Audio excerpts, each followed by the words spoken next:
De acordo com informações da Organização Mundial de Saúde, 13 em cada 100 casos de câncer no nosso país são atribuídos ao sobrepeso e à obesidade. O excesso de peso ocupa a segunda posição entre as prováveis causas de câncer, só perdendo para o cigarro. Algumas pesquisas recentes relacionam a obesidade ao aparecimento do câncer de intestino grosso, mama, câncer da camada interina do útero, que é o endométrio, dos rins, entre outros tipos. E para falar sobre essa doença, eu converso agora com o Dr. Jales Benevides, ele que é chefe do Serviço de Aparelho Digestivo do Hospital de Câncer Araújo Jorge e também presidente da Associação de Combate ao Câncer no estado de Goiás. Muito bom dia para o senhor, Dr. Jales. Bom dia, Tiara. Gostaria de cumprimentar a TV Divino Pai Eterno pela oportunidade de estarmos aqui falando de um tema muito importante para a nossa realidade, para a nossa sociedade. Doutor Jales, eu já começo então perguntando para o senhor qual que é essa relação da obesidade com o surgimento de cânceres. Bom, a gente sabe, mais de 500 milhões de pessoas hoje estão ou no sobrepeso ou estão com obesidade nos mais variados graus que é classificada a obesidade. Então, hoje, como você disse, ela tem um fator importante, um fator de risco de determinados tipos de câncer. Hoje iremos falar sobre a relação da obesidade com o câncer de cólon e do câncer de reto e também de alguns outros tumores. Quando a gente fala em fatores de risco, são condições que a gente pode mudar perante a nossa sociedade, aos nossos pacientes, aos nossos familiares, de reverter um fator de risco, com isso você diminuir a chance de ter um câncer. No caso do câncer de intestino, realmente nos últimos anos, nas últimas décadas, a gente observou que os pacientes que chegam com câncer de cólon ou do reto, que é o câncer do intestino grosso, geralmente sobrepeso e acima do peso. Antigamente, na década de 90, as pessoas apresentavam com câncer mais magros, com índice de massa corporal baixo, sem sobrepeso, sem obesidade. Com a mudança do aspecto alimentar, a diminuição da atividade física e uma alimentação mais desequilibrada, com muito carboidrato, com muita gordura, com poucas verduras e poucos legumes, a nossa população começou a ganhar índice de massa corporal. Com isso, você acumular aquelas gorduras na circunferência abdominal, acumular as gorduras no fígado e acumular a gordura intracavitária. Então, a obesidade hoje é um fator de risco para determinado tipo de câncer, como a senhora falou. O câncer do endométrio, que é aquele câncer na parte interna do útero, o câncer de mama, o câncer de ovário, o câncer de cólon, o câncer de reto. Então, a gente tem como interferir nesse fator de risco, que não é genético só, é a questão do ajuste da alimentação. E a gente sabe que essas células gordurosas, chamadas adipócitos, são sede de algumas alterações metabólicas, algumas condições que chama de inflamação crônica. Então, hoje, o obeso mórbido, ele tem uma condição no seu organismo que é uma inflamação crônica devido à obesidade.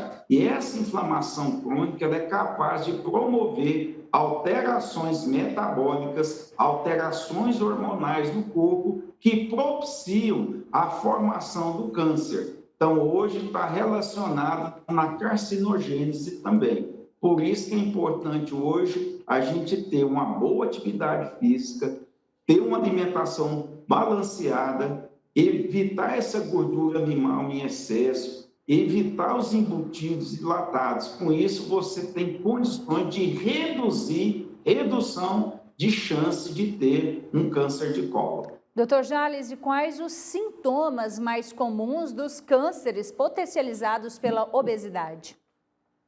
Se a gente for raciocinar na parte do intestino grosso, geralmente são pessoas que estão acima do peso, sobrepeso, ou estão obesos mórbidos, que tem aqueles sintomas clássicos do câncer. Quais são esses sintomas clássicos? Primeiro, aquele paciente que tinha um ritmo intestinal normal passa a ter um ritmo mais obstipado, chama de constipação intestinal, com dificuldade de eliminar os gases, ficando mais tempo, indo várias vezes no banheiro sem ter aquela evacuação eficaz. E também, no estágio mais avançado, seria o sangramento, que pode ser um sangramento vivo ou pode ser aquele sangramento misturados nas fezes. Quando o paciente apresenta sintomas do câncer do reto, que é a parte mais distal do intestino grosso, mais final do intestino grosso, além do sangramento, eles podem apresentar as fezes em fitas de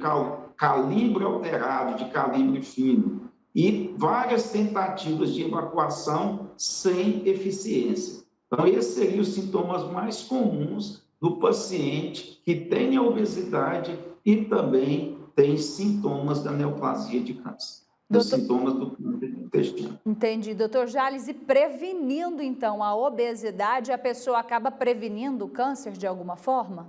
Justamente, olha, a senhora falou no início da reportagem que hoje a obesidade é o segundo fator, perdendo somente pelo tabaco. Então, isso é o dever de casa, que as mães, as avós, os pais, no modo geral, orientar os nossos filhos que não sejam crianças obesas, nem adolescentes obesos, que geralmente isso é uma cascata, criança obesa, adolescente obeso e um adulto obeso. E a gente leva uma alteração metabólica induzida pela obesidade de um quadro inflamatório crônico.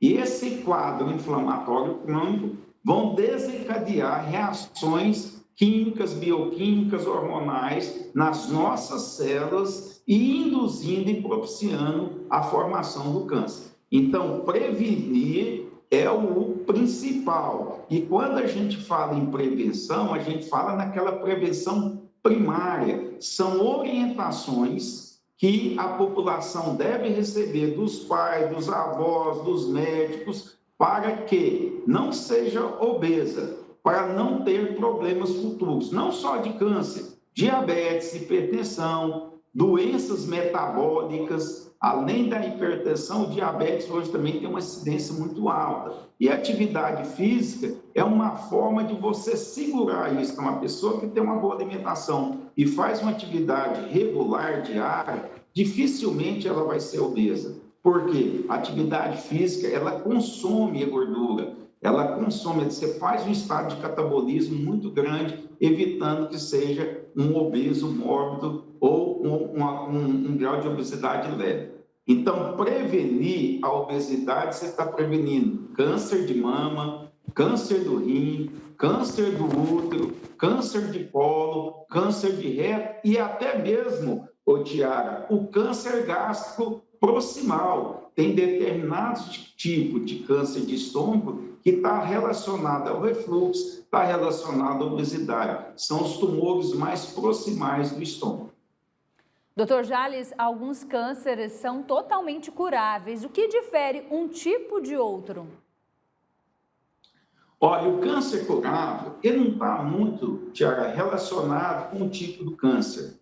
O que cura o câncer é a gente dar um diagnóstico precoce da doença, seja no lábio, seja no estômago, seja no esôfago, seja na mama, seja no útero. Você diagnosticou numa fase inicial, a chance de cura é mais de 90%. Então, mas está mais relacionado com a prevenção primária e secundária do que o tipo de câncer. É lógico que sua pergunta faz sentido porque determinados tipos de câncer, um exemplo no pâncreas, são tumores mais agressivos, de difícil diagnóstico inicial. E nós não temos meios de rastrear esse câncer, mas o de mama, colo uterino, o câncer gástrico, o câncer do colo, você tem como detectar lesões em fase iniciais ou lesões em fase precoce. E vamos um pouquinho mais além. Aquelas pessoas que têm fatores de risco familiar, fator de risco genético, você pode começar a fazer o rastreio. O que é isso? Fazer exames na idade mais inicial, evitando que lá na frente ele tenha o câncer. Então, na população de risco, na população de alto risco, você tem que fazer o rastreio de câncer numa fase mais inicial. Para a população geral, como a mulher no câncer de mama acima de 40 anos, o câncer de colo e reto acima dos 50, 55 anos, você faz uma regra para a população geral. Aquelas populações de alto risco, esse sim você tem que começar um rastreio mais cedo.